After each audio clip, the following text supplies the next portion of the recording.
Hi Kalaminians, we're here for the Battle of the Ngohiong. And today's judges are Richard Abad of Bisaya Short Films, Ramsey of RamseyRizzle.com, and Julian of JustJulian.com.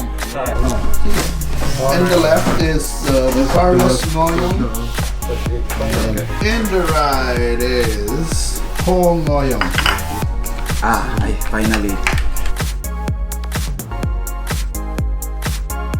Oo, kami. Yeah, one bite. Yeah, let's You wanna try? Sa kuan? Share lang ta sa bite? Or...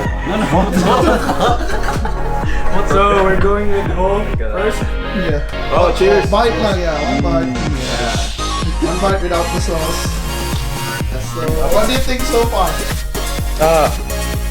Idaog na sa just the skin. Skin is super thick. Yeah. Look at it. There's really not that much filling. Yeah. So far. I like that it's vinegary. Vinegar is good for you. Okay.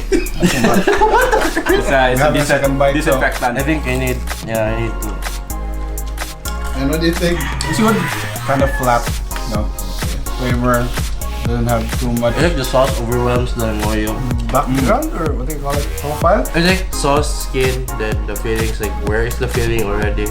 Like, they disappeared. That's where you. Let's check out the other competitor, the Carlos Ngohiong, the more expensive one. Which one there? Okay, There's sauce. It's expensive. 1 peso. Smaller and more expensive without the It's sauce. only 1 peso. It's one. Here it is. Good. Yeah, you each. Okay. Clear your palate. It's saltier. Yeah, you know. A bit more flavor. Yeah, there's more flavor without the sauce. Yeah. More filling. With the sauce. It's good that they did focus on the skin more here. It's more on the filling. Hi. Yeah, This one. What are you with the sauce? Alright. Okay, plus points because there's a lot of sauce. New kind of. That's a new taste. You I like don't the think I've sauce? tried anything else. I've tried anything like it. It's more complementary more than There's a One is good. distinct. That's what I can say. Okay. Overall verdict. Overall verdict. Right. What's that? Left is Carlos, right is Carlos is more filling. You feel like, you know, when it's not as good and then you just eat a lot to compensate for the taste. But yeah, that one. Carlos. More filling. Me? Yeah, Carlos. So it's one, So The taste is the same, almost the same, but then this one has more filling, so logically this is more valuable. But then how much is this? How much? pesos. This one is. 7. Health wise, you'll die.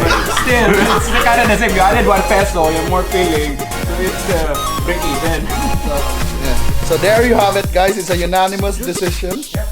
It's Carlos Ngohiong that will challenge the winner between the other bracket.